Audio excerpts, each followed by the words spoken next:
Nah, hari ini kita akan membahas tentang pemanggilan arwah. Mari kita buka Alkitab kita dalam kitab 1 Samuel pasal 28. Kitab 1 Samuel pasal 28 ayat 9 sampai dengan ke-20.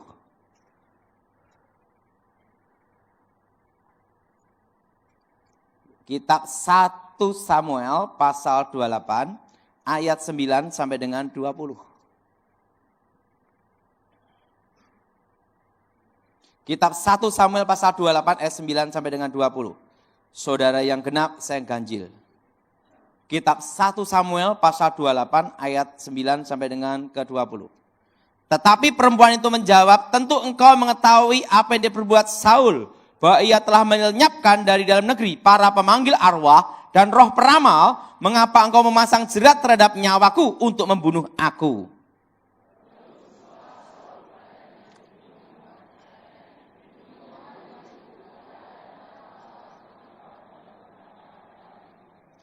Sesudah itu bertanyalah perempuan itu, siapakah yang harus kupanggil supaya muncul kepadamu? Jawabnya, panggillah Samuel supaya muncul kepadaku.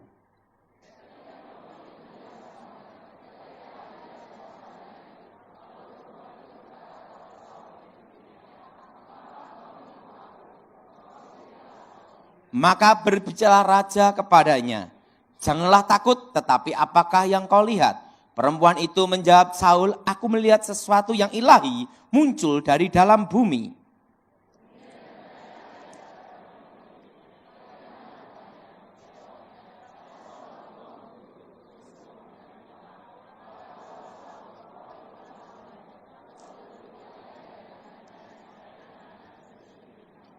Sesudah itu berbicaralah Samuel kepada Saul, mengapa engkau mengganggu aku dengan memanggil aku muncul? Kata Saul, aku sangat dalam keadaan terjepit. Orang Filistin berperang melawan aku dan Allah telah undur daripadaku. Ia tidak menjawab aku lagi baik dengan perantara nabi maupun dengan mimpi. Sebab itu aku memanggil engkau supaya engkau memberitahu kepadaku apa yang harus kuperbuat.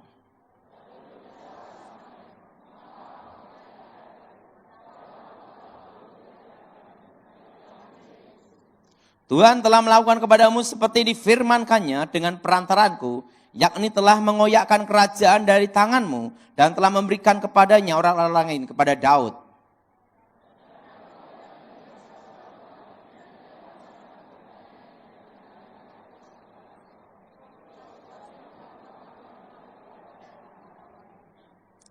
Juga orang Israel bersama-sama dengan engkau akan diserahkan Tuhan ke dalam tangan orang Filistin.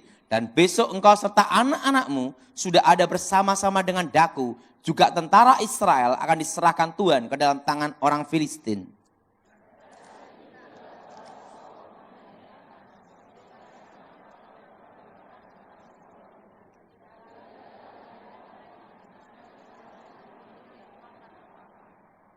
Ada satu perbuatan yang salah dan fatal dalam diri Saul.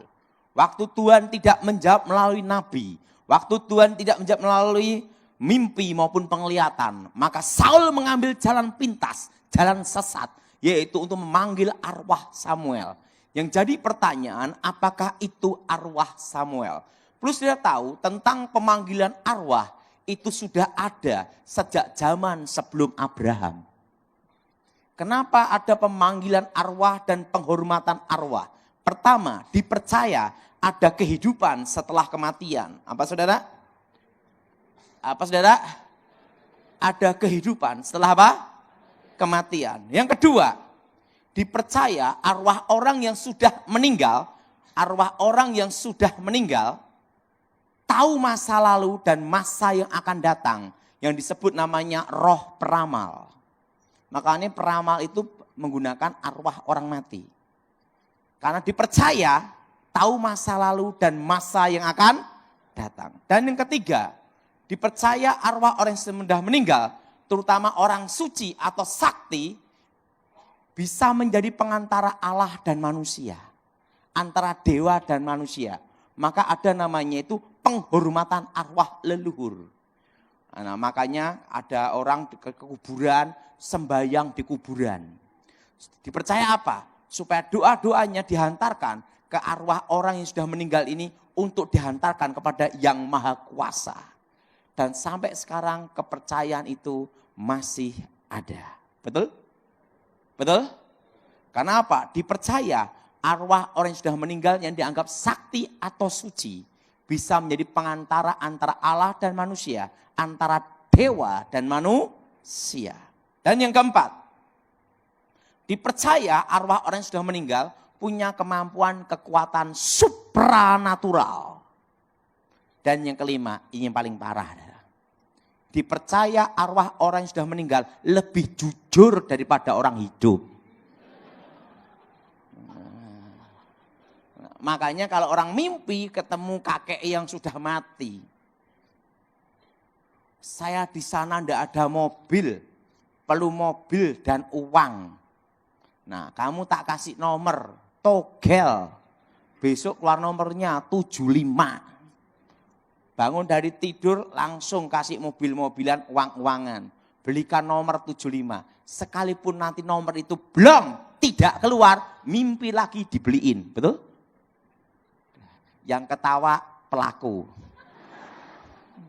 Nah, karena dipercaya orang yang sudah meninggal lebih jujur daripada orang hidup. Walaupun dulunya kakeknya tukang tipu. Nah, jadi pertanyaan, apakah ada hubungan antara orang mati dan orang hidup? Nah, dalam ilmu kebatinan sebelum saya bertobat, ada istilah bahwa di dalam diri manusia ada namanya saudara kembar. Nah, apa yang disebut saudara kembar? Kalau dalam ilmu kebatinan disebut sedulur papat limo panjer. Dan kalau dipercaya juga, kalau orang kebatinan, makanya kalau bayi baru lahir, langsung dikasih benda penerang, minyak teplok, dan kembang staman. Supaya kembaran sang jabang bayi menyertai, melindungi, bahkan menolong. Yang jadi pertanyaan, apakah ada saudara kembar manusia? Dan yang kedua, apakah ada komunikasi antara orang mati dan orang hidup? Nah, sebelum saya bertobat, saya melajari ilmu meraga sukma. Roh keluar dari tubuh, sehingga saya tahu tentang dimensi itu. Nah, sekarang akan saya bahas apakah ada komunikasi antara orang hidup dan orang mati. Saya minta untuk contoh, Bapak ini ke sini Pak. Ini Pak siapa nih? Contoh aja, untuk jadi setannya.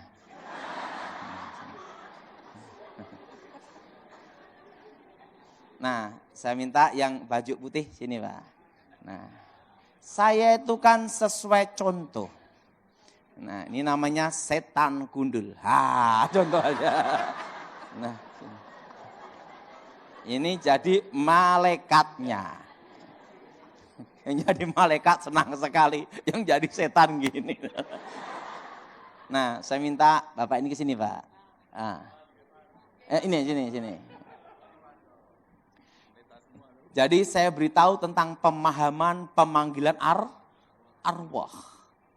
Nah, ini contoh aja. Saya kasih nama Bejo. Tahu enggak arti Bejo? Selalu beruntung. Hoki lah. Hoki. Nah, sebelum sebesar ini, pasti dia pernah menjadi seorang bayi. Betul? Sekarang gini. Oe. Kan enggak mungkin langsung ngomong haleluya bubar. Langsung di sini ada setan. Kenapa ada setan? Alkitab berkata, iblis seperti singa yang mengaum-ngaum mengelilingi kita. Jelas? Nah, di sini ada malaikat. Haleluya. Kenapa ada malaikat? Alkitab berkata, malaikat Tuhan berkemah di sekeliling kita. Karena orang tuanya orang Kristen. Waktu usia 1 tahun, setan ini membentuk dirinya 1 tahun.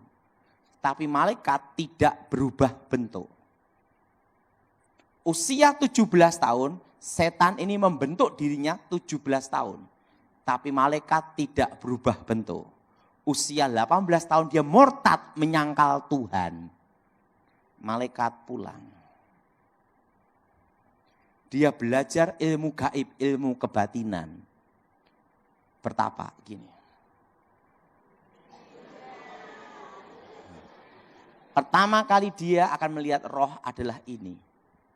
Yang gini ngadep sini, yang wujudnya sama seperti dia. Makanya kalau orang bertapa, langkah awalnya dia adalah melihat dirinya sendiri. Makanya kalau yang tahu bahasa saya ini adalah orang kebatinan. Yang bergaul ilmu gaib. Pertama kali dia lihat adalah dirinya sendiri. Dan roh ini pula yang pertama kali masuk. Untuk menghubungkan roh-roh yang lain. Usia 70 tahun mati, sekarang mati, innalillahi gitu. Karena tidak dalam Tuhan, contoh aja, karena tidak dalam Tuhan, langsung ke dunia orang mati. Detik itu juga, dunia arwah. Terpisah di antara orang hidup. Tetapi yang di kuburan adalah ini. Yang wujudnya sama dengan ini. Baik suara, cara bicara, hobi, semua sama. Kenapa? Karena roh ini mendampingi sejak lahir. Dan roh ini pula yang menghantui anak cucunya ini. Makanya orang kalau mimpi ketemu orang yang sudah mati, semua pasti sama. Karena roh inilah yang mendatangi anak cucunya ini. Makasih. Nah, dalam dunia gaib, ini tentang dunia gaib, bahwa di alam nyata ada namanya alam gaib. Arti gaib itu adalah rahasia misteri. Dunia gaib berbeda dengan dunia nyata. Dunia nyata dengan dunia gaib itu tidak berbenturan tetapi tidak menyatu. Nah, dulu sebelum saya bertobat, dunia gaib disebut bayangan dari bumi. Apa saudara? Nah, dan di situ ada perbedaan, kalau di sini siang, di alam gaib malam. Kalau di sini malam, di alam gaib siang. Makanya dukun itu semua praktek malam hari. Karena di alam gaibnya siang. Nah, jam 12 siang, malam berarti jam 12 siang. Dan alam gaib yang ada di Indonesia berbeda dengan alam gaib di Amerika. Karena beda teritorial dan waktu. Makanya setan Indonesia sama setan Amerika beda tempat. Beda budaya, beda kepercayaan. Nah, makanya sehebat ilmu apapun yang ada di Kalimantan, begitu nyebrang laut, masuk ke wilayah Jawa, itu langsung kekuatan berkurang 90%. Karena setan Kalimantan mau masuk Jawa harus ada izin mutasi.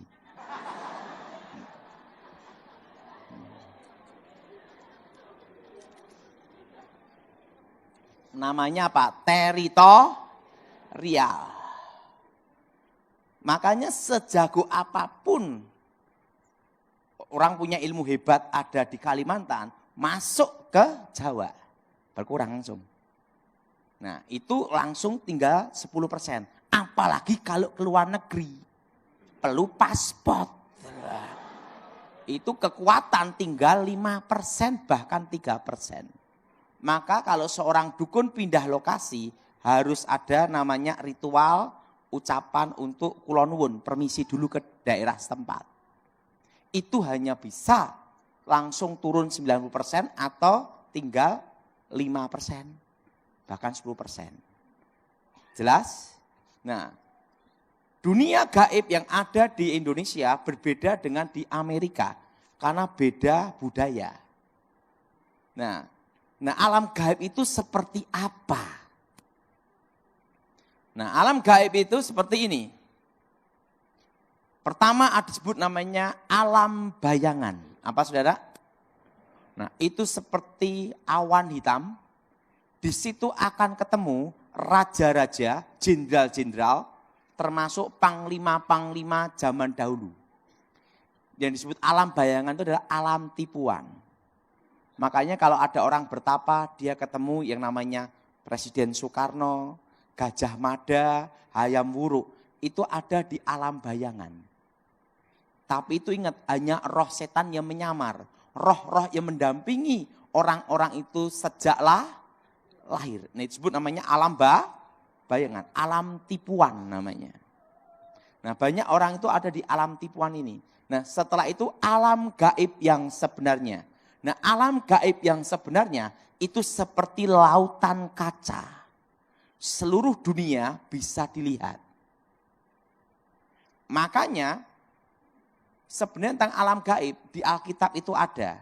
Waktu Yesus dicobai, iblis menunjukkan kerajaannya. Yesus ada di satu tempat melihat seluruh dunia.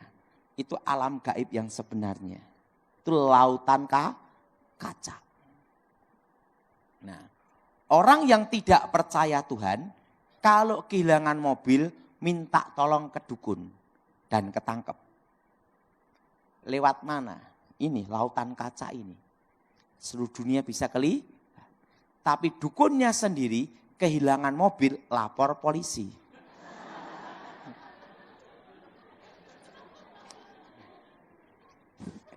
Kenapa? Karena setan tidak pernah memberi manusia gratis.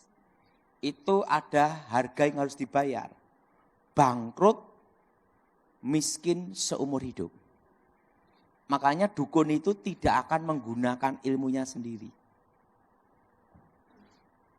Orang yang tidak percaya Tuhan, kalau sakit pergi ke dukun. Dukun sakit pergi ke dokter. Itu ada rahasianya. Nanti lain waktu saya bahas. Nah, itu loh kalau mau laris toko, pergi ke dukun ini, suhu ini, ke kuburan keramat ini. Kenapa tidak naik pangkat sendiri, tidak kaya sendiri? Karena ada resiko, harga yang harus dibayar. Saya mau tanya, siapa yang percaya setan bisa memberkati? Angkat tangan. Tinggi-tinggi. Siapa yang tidak percaya setan memberkati? Angkat tangan. Siapa yang tidak percaya setan bisa berkati? Angkat tangan. Nah, yang ketiga, yang bingung angkat tangan. Ini saya kasih sekilas. Sama-sama minta ke dukun, sama-sama minta ke setan, kayanya beda-beda. Ada yang tetap miskin sekalipun minta. Ada yang kaya, ada yang tetap miskin sekalipun minta. Ini rahasianya. Sebelum saya bertobat, ada hukum namanya keadilan yang maha kuasa. Orang baik, orang jahat, orang beragama, tidak beragama, ateis atau bukan. Semua bisa merasakan cahaya matahari. Betul? Betul? Siapa yang setuju angkat tangan? Demikian karena keadilan yang maha kuasa. Bahwa manusia di bawah kolong langit ini diberinya berkat rezekinya masing-masing.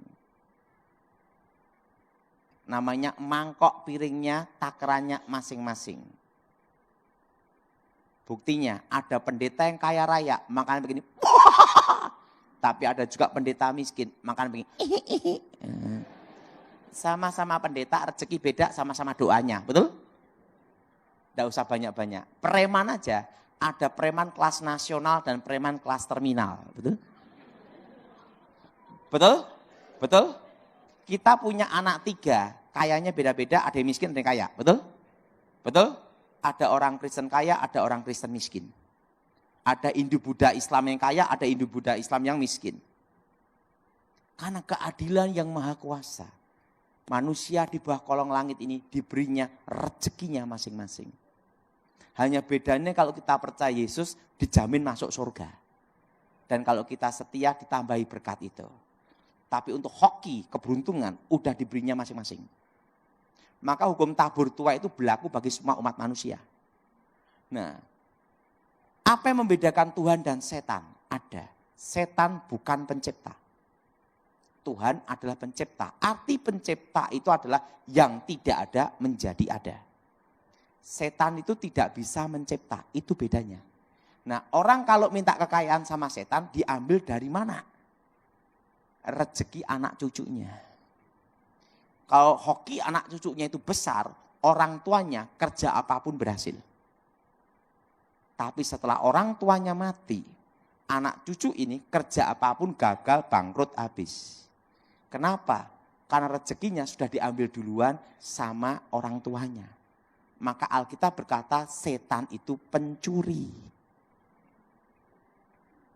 Jelas? Jelas? Nah, kalau anak cucunya itu tukang ojek, tukang becak, sekalipun minta ke setan tetap becak. Karena tergantung rezeki hoki anak cucu. Jelas? Jelas? Jelas? Dan kutukannya ada. Tidak bisa menikmati kekayaan itu. Nah, coba Bapak ini berdiri, Pak. Anda dikasih kaya, hari ini kaya. Berapa tahun kemudian terkena kutukannya. Tidak bisa menikmati kekayaan. Stroke, sakit gula. Nah, setelah itu anak edan, anak gila. Istri dibawa ke neraka. Tapi kaya, mati ke neraka. Mau? Nah, pikir dulu. Dan itu pun ingat, setan bukan pencipta. Nah, makanya orang kalau minta kekayaan setan, ingat saudara, tidak bisa menikmati. Dan yang kedua, rezekinya itu bukan dari setan, diambil anak cucu. Setelah orang tuanya mati, selesai ini. Nah, kenapa dukun tidak minta sendiri? Dia tahu rezeki anak cucunya bokek. Sekalipun minta tetap bokek. Nggak bisa. Kalau setan itu bisa berkati, nggak ada dukun praktek, tahu nggak? Minta kayak sendiri-sendiri, betul? Kenapa? Karena tahu rahasia ini. Jadi kalau saudara mimpi ketemu kakek nenekmu, orang tuamu yang sudah meninggal, itu bukan arwah mereka. Itu ada di namanya alam bayangan. Jelas? Alam apa, saudara? Alam bayangan. Nah, Pak, bagaimana tentang kitab Samuel ini? Ini banyak perdebatan di sini. Yang bisa menjawab ayat ini adalah bekas dukun. Karena yang praktek. Nah, sekarang saya jelasin apakah ini arwah Samuel atau bukan. Pertama, roh itu dipanggil. Dalam konteks perdukunan, suatu roh bisa dipanggil, pangkatnya lebih rendah dari sang pemanggil. Presiden panggil menteri, karena presiden lebih tinggi dari menteri. Menteri panggil presiden, menterinya dipecat, betul? Nah, nabi sama dukun, pangkatnya tinggi mana? Nabi. Kenapa roh ini bisa dipanggil? Berarti kan di bawah dukun, betul? Betul? Kedua, muncul dari dalam bumi. Sesuatu yang ilahi muncul dari atas. Elia dan Musa. Waktu Yesus menampakkan diri kemuliaannya. Datang dari atas. Roh ini muncul dari dalam bumi. Ketiga, konteks ilahi. Konteks ilahi ini bukan konteksnya Saul penyembah Yehova, Allah yang hidup. Tapi konteks seorang dukun, Saul sendiri tidak lihat. Dalam pemanggilan arwah, kesurupan, blek, bangun. Suaranya persis gini-gini. Yang lihat itu dukunnya. Pasiennya hanya mendengar suaranya, apa yang disampaikan dukun, namanya mediator. Kok tahu Pak Datuk praktek? Saul sendiri tidak lihat. Arti konteks ilahi di sini, konteksnya seorang dukun. Dewa Dewi. Jelas? Yang keempat, nubuatnya tidak terjadi. Saul, engkau dan anak-anakmu bersama aku besok mati. Arti besok ini betul-betul besok. Bukannya besok Indonesia. Kalau kita janji sama orang Indonesia jelas, tahun, tanggal jelas. Kenapa? Tahun depan pun masih besok, betul? Betul? Betul? Apalagi waktu jadwal bayar utang, betul enggak? Hati-hati itu. Hati besok betul-betul besok. Ingat, tidak semua keluarga Saul mati. Pertama, Isi-Boset, anak kandung Saul, tidak mati dalam pertempuran. Menggantikan Saul menjadi raja sementara. Walaupun akhirnya dibunuh oleh pengawalnya sendiri. Tapi tidak mati besoknya. Enggak. Kedua, Mephiboset, cucu Saul, anak Yonatan, masih hidup. Jadi tidak semua keluarga Saul mati di hari pertempuran itu.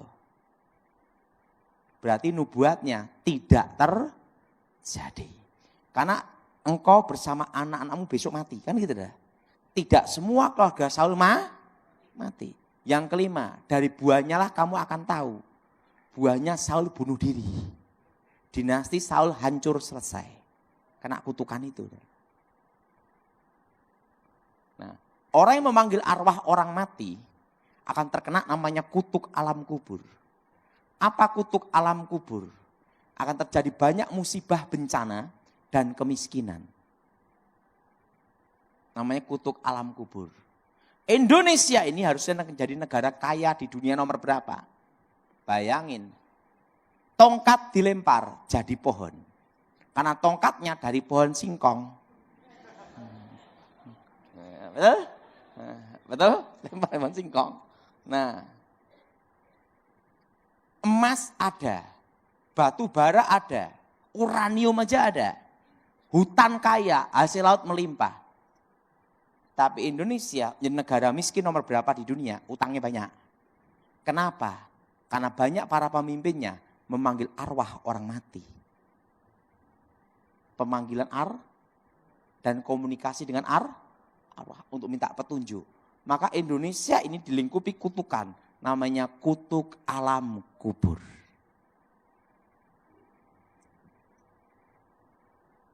Kalimantan ini harusnya kaya raya. Tapi banyak penduduk Kalimantan yang masih terlibat pemanggilan arwah.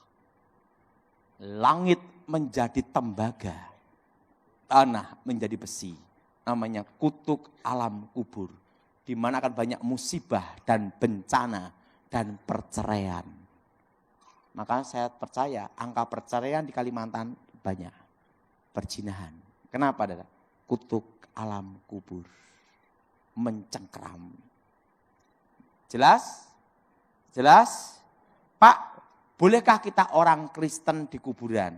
Kalau hanya tabur bunga, ziarah itu boleh. Yang tidak boleh itu meminta. Kedua, memanggil. Ketiga, berkomunikasi. Itu terkena kutuk alam kubur. Pak, kalau ziarah apa harus pakai bunga? Tidak harus. Tapi kelihatan pelitnya sih, betul enggak?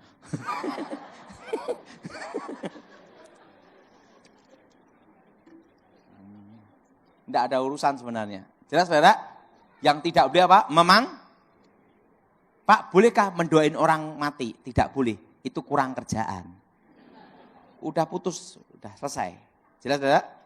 Jadi yang tidak boleh itu memanggil. Apa saudara? Meminta petunjuk. Jadi kalau sudah mimpi ketemu orang yang sudah mati sering ketemu itu, berarti masih ada kutuk alam kubur yang mengikat. Harus diputuskan. Jelas? Namanya kutuk apa? Alam kubur. Nah, jadi Indonesia itu terkena kutukan itu. Harus diputuskan. Perhatiin. Di Indonesia ini banyak sekali bencana. Betul? Betul? Banyak apa? Musibah. Harus diputuskan dalam nama Yesus. Jadi kalau kita mendoain orang mati tidak boleh. Nah kan ada minta dipoto kakeknya. Kek, cucu minta pandai ya kek. Gimana mau ngasih pandai? Wong kakeknya CSD ndak lulus.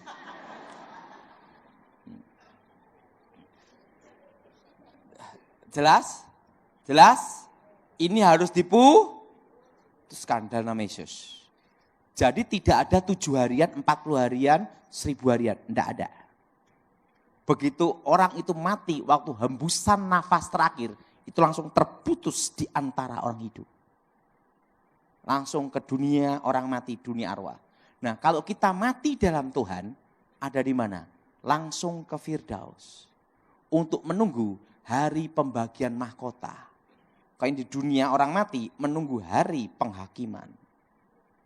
Saya mau tanya, siapa yang percaya Yesus yakin masuk surga? Angkat tangan. Saya mau tanya, siapa yang ingin ke surga? Angkat tangan. Banyak orang ingin ke surga, disuruh duluan gak mau.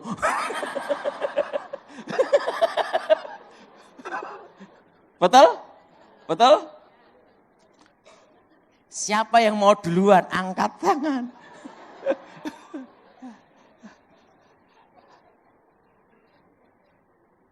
Saya percaya surga itu ada. Kenapa saya percaya surga itu ada? Saya pernah ke surga. Dalam hidup saya sudah melihat Tuhan 2 kali. Jadi di surga nanti, nama Yesus adalah Yesua Hamasyah. Dan kita memanggil dia di Indonesia Tuhan Yesus. Muslim Isa Al-Masih. Tapi di surga itu Yesua Hamasyah. Nah, saya sebenarnya waktu lulus sekolah Alkitab tidak mau pelayanan. Karena pelayanan ini banyak proyek thank you-nya. Proyek terima kasih. Jemaat yang pelit sama murah hati, banyak yang pelit. Udah doa capek-capek, dalam nama Yesus, sampai ludah habis. Mau pulang, terima kasih pendeta, pulang pergi bayar sendiri. Karena itulah saya ambil keputusan saya bisnis. Saya bisnis sejak tahun 96. Saya umur 25, saya udah punya pabrik plastik. Dan saya tidak ada utang bank. Ini rekor saya sebelum saya bertobat. Termasuk saya bertobat. Saya seumur hidup tidak pernah utang bank. Dari saya lahir. Tapi rekor itu turun gara-gara istri saya. Tahun ini utang. Gara-gara apa? Istri saya ngomong, papi kita belum pernah ngerasakan utang.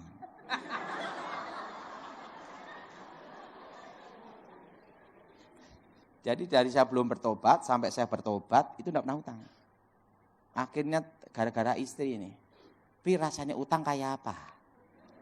Akhirnya apa? Ya terserah kamu gimana. Coba beli mobil kredit rasanya kayak apa? Karena belum pernah utang lah.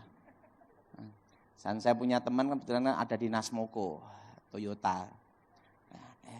Pak Daud, gampang lah, nanti diatur sama nanti bunganya sama ini beli cash atau tidak cash sama aja.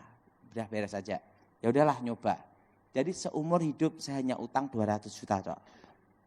Itu pun tahun ini. Saya ngomong istri saya, kamu aja dah. Nah, saya dari lahir sampai sekarang utang hanya sekali tak. Itu pun saya ngomong istri saya, bayar aja sekalian, pusing saya bang itu. Daripada setiap bulan ngasih-ngasih gitu loh. Nah makanya istri itu bisa masuk, susah keluar. Siapa yang setuju angkat tangan? Yang setuju itu bapak-bapaknya mesti gini semua. Ingat ya, kalau udah masuk uang ke istri, waduh keluarnya susah. Ya, betul? Ya udahlah dia mau ngerasain utang tahun ini. Ya udah, oke lah 1 tahun aja lah 200 juta. Udah kasih setiap bulan. Kenapa dibayarnya sekalian? Udah nyoba lah rasanya kayak apa gitu. Karena saya belum pernah utang. Seumur hidup. Sekali itu aja. Nah, saya bisnis plastik saya berhasil. Saya umur 25 udah megang pabrik. umur 28 sampai umur 30 tahun, saya sudah ngasih pengarahan ngajar di Akademi Polisi Semarang, Reserse Intelijen. Untuk penangkal pelumpuh ilmu hitam. Itu saya umur 28 sampai 30. Umur 30 sampai umur 40 saya jaga presiden. Nah, terusan setelah itu umur 41 turun pangkat, jaga Gilbert.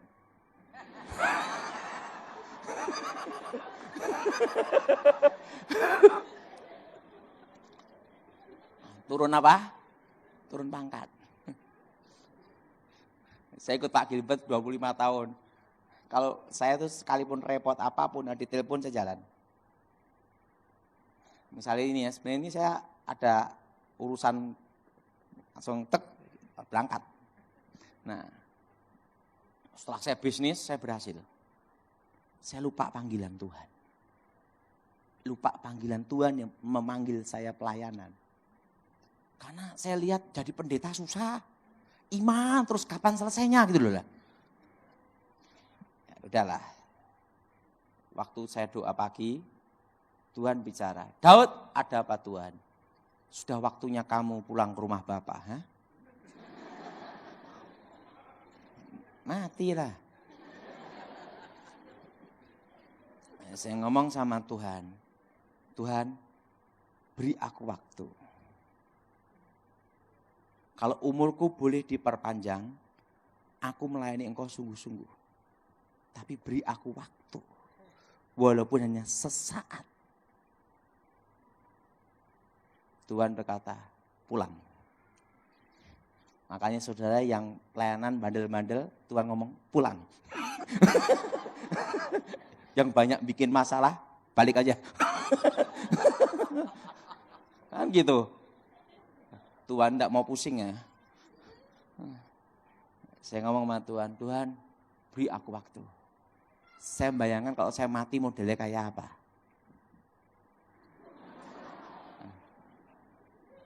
Nah, saya pamit sama mama saya, Mah, aku mau pulang ke rumah Bapak. Wedan apa? Stres apa? Nah, saya naik motor, boncengan sama temen. Kecelakaan motor yang paling bahaya, itu bukan yang di depan, tapi di belakang. Makanya sampai kejadian itu saya tidak mau naik motor di belakang, harus di depan. Karena yang di belakang tidak tahu apa-apa. Betul? No, saya naik motor. Wah, teman saya kencang ngebut. Wah, gini dia. Ada truk itu jalan kencang juga. Tanpa rating, mau nyalip, berhenti mendadak. Ini tidak sempat ngerem. Jadi karena di depan tahu, langsung gini. Saya kan tidak tahu.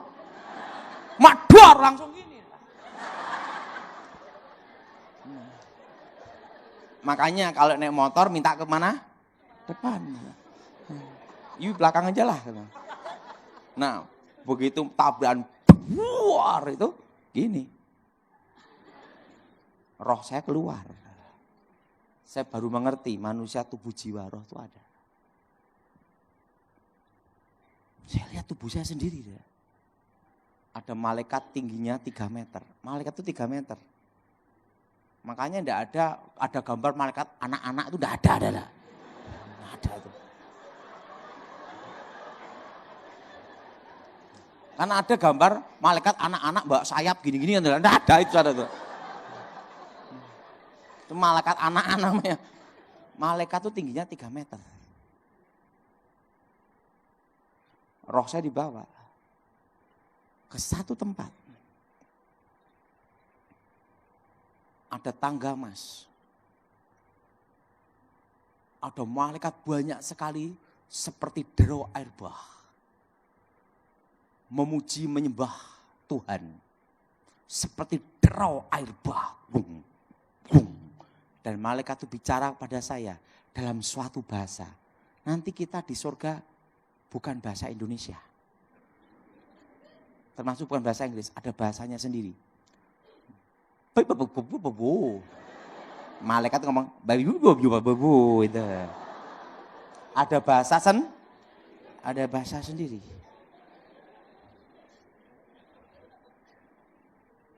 Tapi saya ngerti. Malaikat berkata, sebelum menghadap yang maha kuasa, engkau harus masuk satu ruangan dulu. Ruang maha kudus. Karena engkau dilayakkan untuk masuk ruangan itu. Saya dibawa ke ruangan itu. Tirainya terkoyak dari atas ke bawah. Dan sayup-sayup terdengar nyanyian. Biar awan kemuliaanmu, itu lagu saya yang diberikan Tuhan. Turunlah memenuhi bait sucimu ke dero air bah. Malaikat itu berkata apa? Sebelum lagu-lagu pujian penyembahan dinyanyikan di bumi, terlebih dulu dinyanyikan di surga. Jadi lagu baru kita di bumi itu expired semua sebenarnya. Sana itu baru terus. Di sana tidak ada siang dan malam, tidak ada. Saya lihat tabut perjanjian. Malaikat itu berkata, apa yang dilihat Musa di gunung itu tentang kemah suci adalah gambaran dari tempat ini. Jadi yang dibuat Musa itu adalah replikanya. Aslinya ada di surga. Saya lihat itu, kemah itu. Mari engkau menghadap yang maha kuasa. Saya kembali ke tempat itu, ke tangga emas itu. Tidak ada matahari, bintang, dan bulan. Tidak ada. Karena yang di tahta itulah yang menyinari seluruhnya. Dan yang di tahta itu bicara, Daud, Daud, Daud, Daud. Sebenarnya engkau sudah waktumu di tempat ini. Dan ingat, di surga tidak ada orang mati. Saat ini surga hanya ada Tuhan dan malaikat. Sebenarnya engkau sudah waktumu ada di tempat ini. Tapi karena umurmu minta diperpanjang, maka umurmu akan kuperpanjang. Sebelum dunia dijadikan, sebelum dunia dibentuk, aku sudah mengenalmu dan menentukanmu. Baru saya ngerti. Kita ini percaya Tuhan, udah dikenal Tuhan sebelum dunia dijadikan. Nah, sebelum dunia dijadikan, aku sudah mengenalmu. Dan sebelum dunia dibentuk, aku sudah menentukanmu. Nah, setelah itu Tuhan ngomong,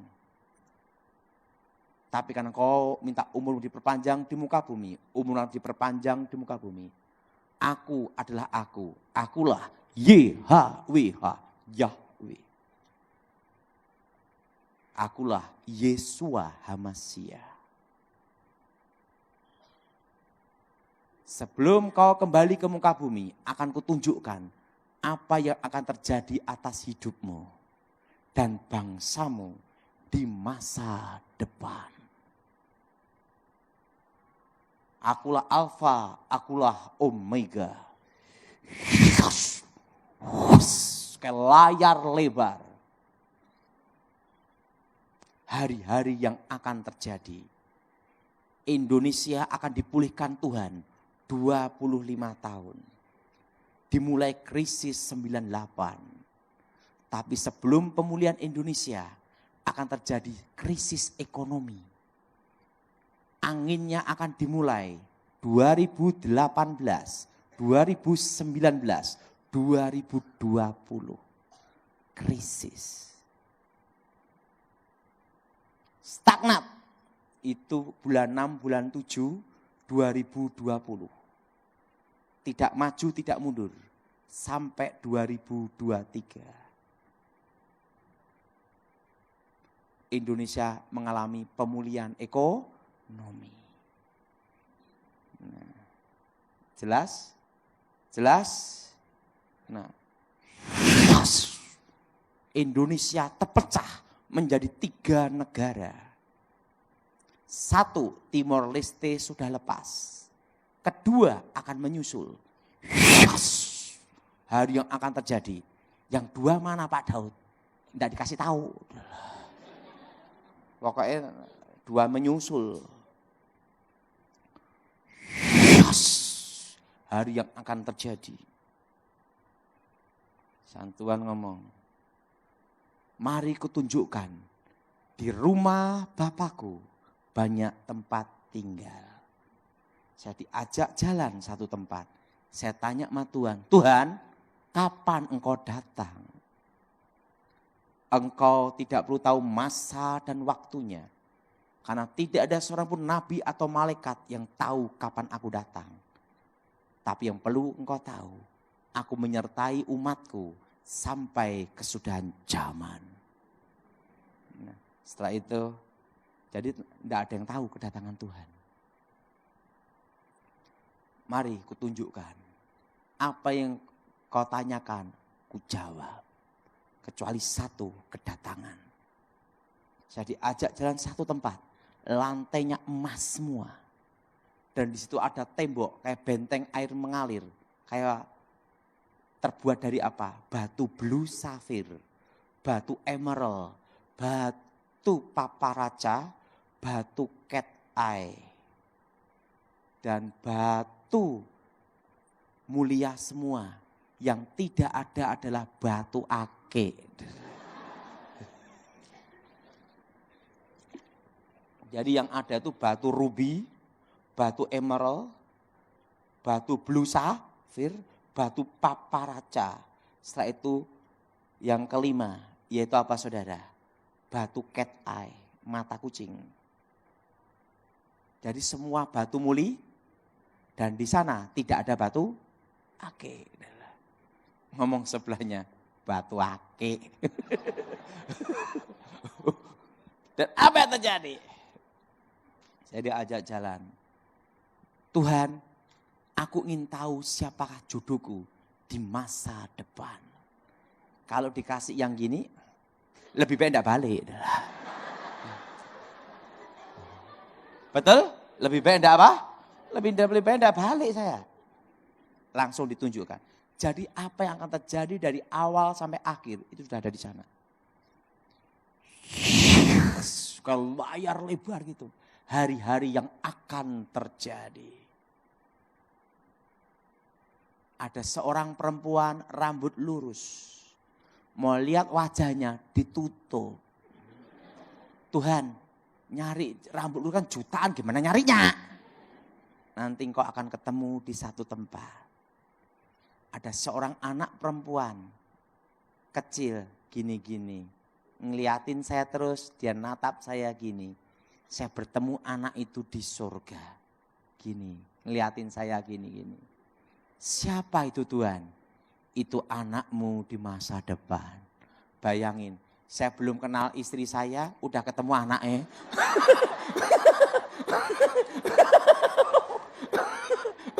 Bayangin. Jadi saya lihat anak saya duluan. Padahal dia belum dibikin aja belum dah.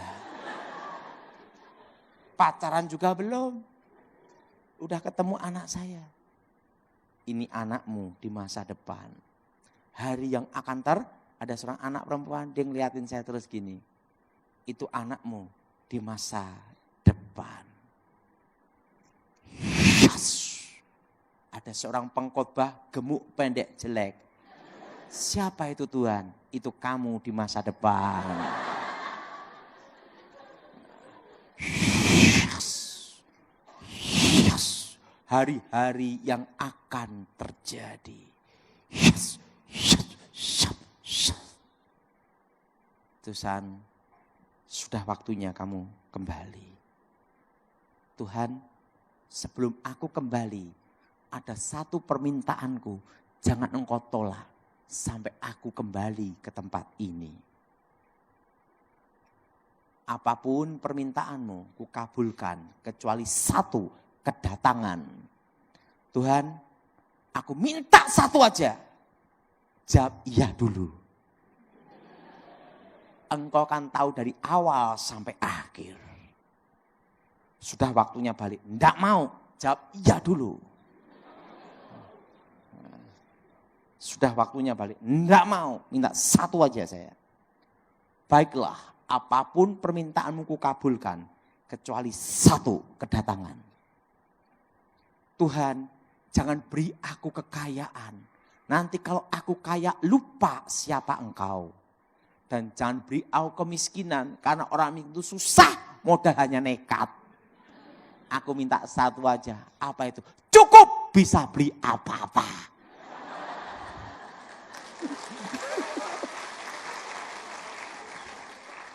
Betul? Saya kan tidak serakah. Pokoknya cukup aja dah. Baiklah, engkau kemari. Saya ditumpang tangan. Selama engkau ada di bumi, engkau akan cukup. Sampai engkau kembali ke tempat ini.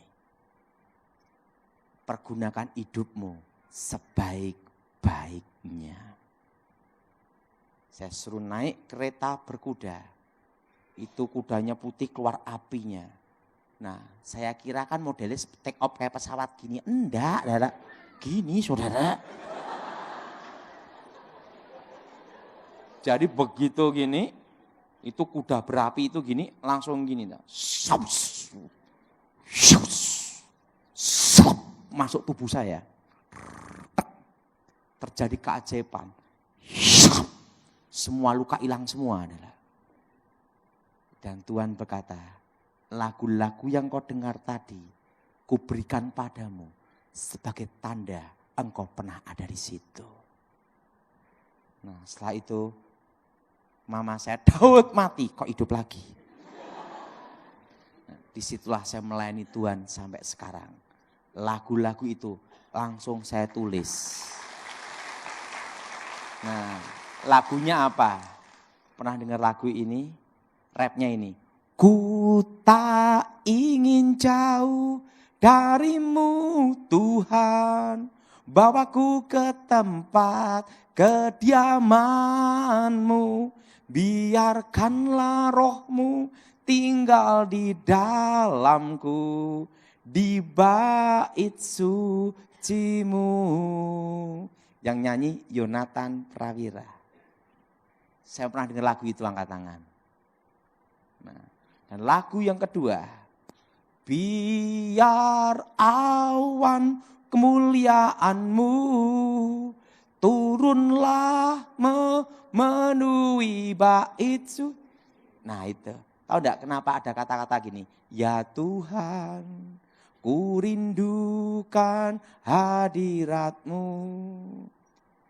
memenuhi hatiku, rohku sujud menyembahmu. Kenapa ada kata rohku sujud menyembahmu? Karena saya menghadap yang maha kuasa. Di situ saya baru mengerti arti kehidupan pelayanan. Sejak itulah saya melayani Tuhan sampai sekarang. Dan Tuhan bicara sama saya, pergunakan hidupmu sebaik-baiknya. Kalau enggak gitu, ya saya enggak mau melayani, lebih baik bisnis cuannya kelihatan. Nah, setelah itu saudara, bagaimana bisnis saya? Waktu itu saya ditelepon Gilbert. Haleluya! Kawan ada di mana? Saya pucat, kenapa? Takut dikirim sekolah lagi. Sekolah Alkitab. Nah, kaos pelayanan, udah. Saya bingung gimana ini ya. Karena kalau plastik itu 24 jam.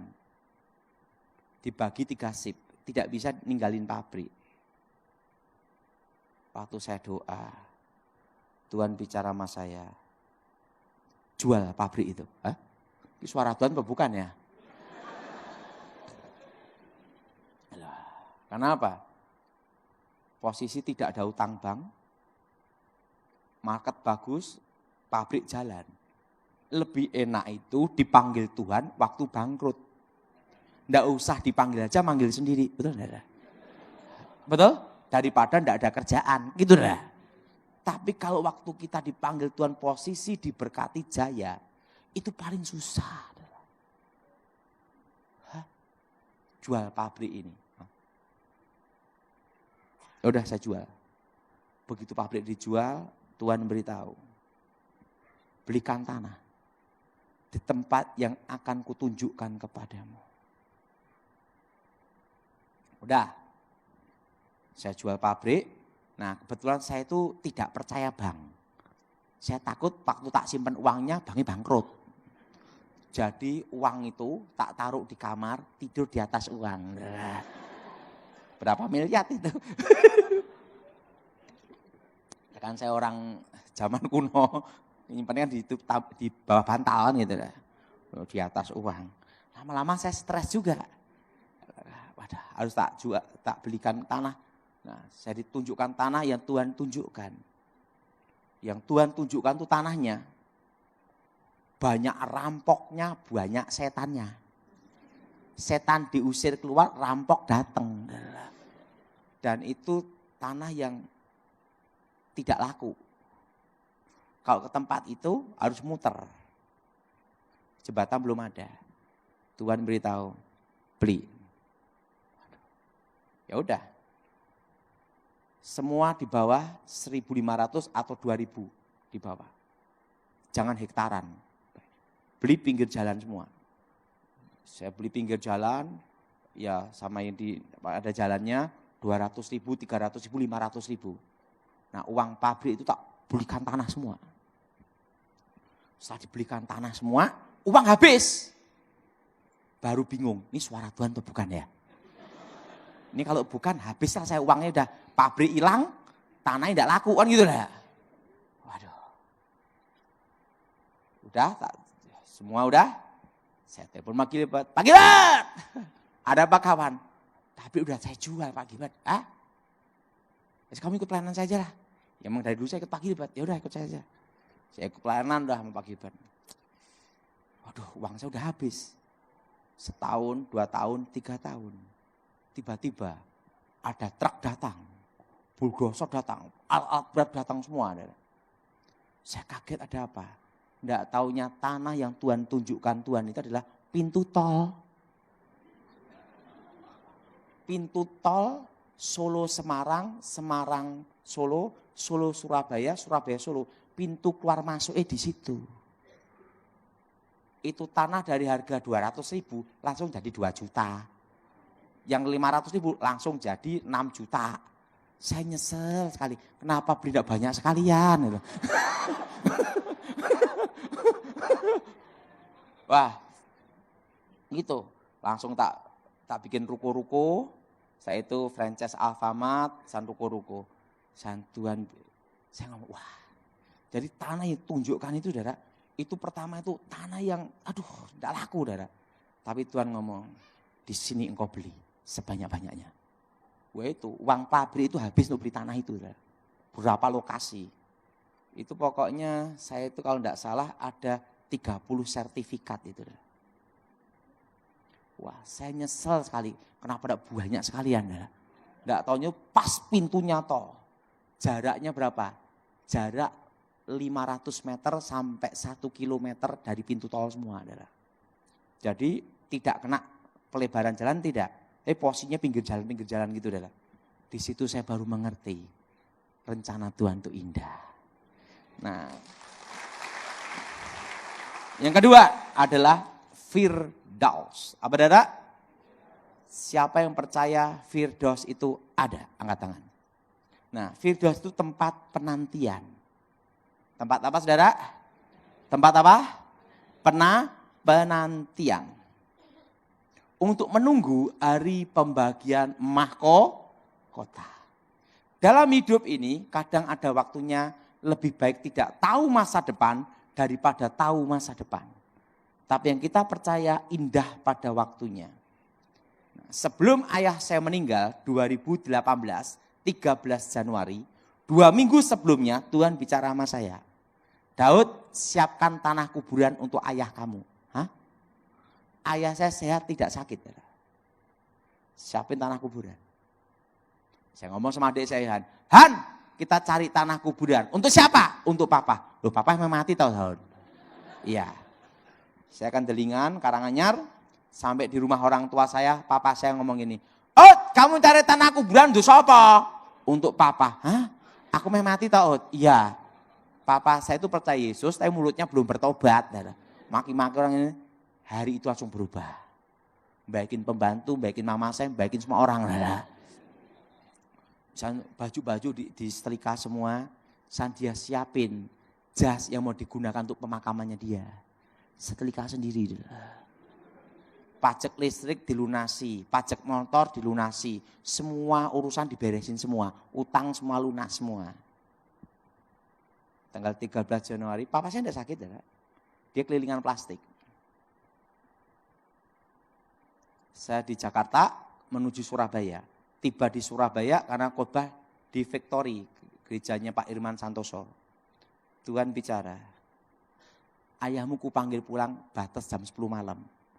Umumkan ke keluargamu dan teman-temanmu semua. Wah, saya telepon mama saya, Ma, ada di mana Ma? Ini sama papa makan bakso. Ma, Tuhan bicara, papa mau dipanggil Tuhan. Mati. Nah, adik saya, kakak saya tak beritahu semua. Jadi papa saya makan bakso, semua ngeliat gini, bentar lagi mati. Saya telepon sama teman saya, Jakarta, teman Surabaya, diumumkan semua. Jadi kabeh pada nungguin. Ya, padahal ayahmu mati apa hidup? Masih hidup. Apa sakit? Enggak, baru makan bakso. Halo, kamu mati? No, bingung semua dah. Nah. Jam 8 malam, serangan jantung. 9.30 saya doa. Saya ngomong, Tuhan, kehendak-Mu yang jadi. Tuhan bicara. Hari ini, jam ini, detik ini, ayahmu bersama aku di Firdaus. Saya ada di Surabaya, papa saya di Solo. Tidak dibatasi ruang dan waktu. Saya lihat proses kematian. Saya lihat tubuh papa saya keluar cahaya. Di bawah 1 detik. Ke satu tempat. Pintunya emas bersinar. Gini dah. Terbuka. Langsung ditok 6-9 tahun. Nanti kalau kita di Firdaus tidak sesuai KTP. Dihitung sejak dalam kandungan. Sejak apa? Makanya kalau orang gugurkan kandungan itu pembunuhan. Karena waktu sel telur dan sel sperma jadi satu, itu udah dihitung hari pertama. Langsung berubah. Papa saya jadi kayak usia 20 tahun. Nanti kita di Firdaus, semua akan berubah. Jadi muda, yang tua langsung gini. Kayak usia 20, tiba-tiba ada hamba Tuhan Stefanus Pinky yang meninggal 2017. Menjemput papa saya. Kok jang Pak di sini ya, kita ketemu lagi, haleluya. Jadi nanti kita di Firdaus saling mengenal. Saya ngomong sama Tuhan, Tuhan suruh papaku keluar, aku yang gantiin. Belum waktunya. Manusia lahir, manusia mati. Hanya membawa iman dan perbuatannya untuk dipertanggungjawabkan di hadapan Tuhan. Amin. Apa yang harus saya lakukan Tuhan? Saya lihat pujian penyembahan itu, mereka itu menghadap satu tempat, yaitu tahta Tuhan. Itu Firdaus itu bagian dari surga. Saya hanya dijelaskan 2 rahasia, yaitu mahkota. Pertama mahkota kemuliaan, kedua mahkota kehidupan. Apa mahkota kemuliaan? Kalau kita percaya Yesus mempertahankan iman, mati dibunuh, martir, itu mahkota nomor 1. Kedua, ini nomor 1. Nah, memberitakan Injil, orang itu percaya atau tidak, Injil itu diberitakan, udah dapat poin. Apalagi sampai bertobat sampai Firdaus, poinnya beda. Mahkota nomor 1 itu adalah penginjilan. Nah, misalnya saya bertobat dalam pelayanan pendeta Gilbert, dalam pelayanan saya banyak yang bertobat, poin saya Gilbert dapat semua. Jadi inspirasinya multi level marketing itu di sana. Nah, yang kedua adalah mahkota itu buah-buah pertobatan kita. Melayani gereja, berbuat baik. Untuk percaya Yesus masuk surga itu pasti, mahkota belum tentu. Mahkota itu harus diperjuangkan. Apa saudara? Mahkota itu harus apa? Diperjuangkan. Dan bajunya putih dan tidak ada jahitannya. Tuhan, apa yang saya lakukan? Beritakan Injil. Itu ada berapa mahkota, tapi saya hanya dikasih penjelasan 2 mahkota aja. Saya ditelepon istri saya, Papi, Papa meninggal. Jam 9.45, udah tahu nih ketemu Papa saya. langsung pintu tertutup.